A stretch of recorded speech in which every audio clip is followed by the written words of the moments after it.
সরকারের কূটনৈতিক ব্যর্থতার কারণেই ফ্যাসিস্ট শেখ হাসিনা দিল্লিতে বসে সংবাদ সম্মেলনের সুযোগ পেয়েছে, এমন অভিযোগ করেছেন বিরোধী দলীয় চিফ হুইপ ও এনসিপি আহ্বায়ক নাহিদ ইসলাম। আর জুলাই হত্যাযজ্ঞের মামলায় দণ্ডিত শেখ হাসিনাকে কেন দেশে ফেরানোর উদ্যোগ নিচ্ছে না সরকার, এমন প্রশ্ন তুলেছেন জামাতের আমির শফিকুর রহমান। রাজধানীতে আলাদা দুই অনুষ্ঠানে এসব কথা বলেন তারা। ৪৭-এর দেশভাগ, ৭১-এর মুক্তিযুদ্ধ, একনায়কতন্ত্র, স্বৈরশাসন এবং সবশেষ ২৪শে জুলাই গণঅভ্যুত্থান স্থান পেয়েছে বিরোধী দলীয় নেতা ও জামাত ইসলামী আমিরের সরকারি বাসভবনে আয়োজিত জুলাই চিত্র প্রদর্শনীতে। বিকেলে স্থিরচিত্র প্রদর্শনীতে আসেন বিরোধী দলীয় চিফ হুইপ নাহিদ ইসলাম সহ জামাতে ইসলামী ও এনসিপির নেতাকর্মীরা।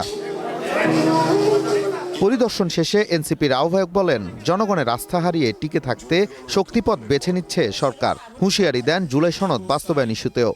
জনগণের আস্থা তারা হারিয়েছে এবং জনগণের আস্থা যখন একটা সরকার হারায় তখন তাদের টিকে থাকতে হয় ক্ষমতার দাপট এবং সন্ত্রাসের উপর ভিত্তি করে, এবং সেটা কিন্তু সেই চিত্র বিগত ১৬ বছরে যেরকম আমরা দেখেছি, এখন কিন্তু আমরা দেখছি এই সরকার সেটা শুরু করেছে।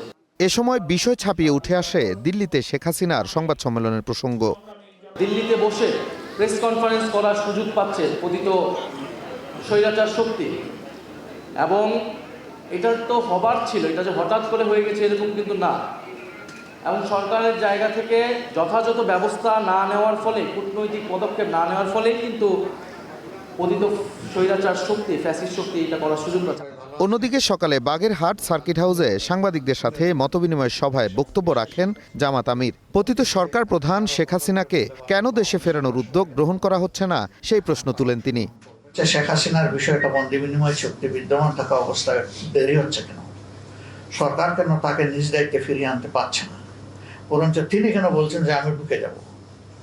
তো এটা সরকার ভালো বলতে পারবে। এ সময় বর্তমান সরকার কতটা সফল সে রায় দেবে জনগণ বলেও মন্তব্য করেন জামাত আমির। এখন ব্যর্থ না সার্থক এটা সরকারের দল বলুক, আমরা বলবো। Nazmul Hasan, star news, Dhaka. আজকে সকালে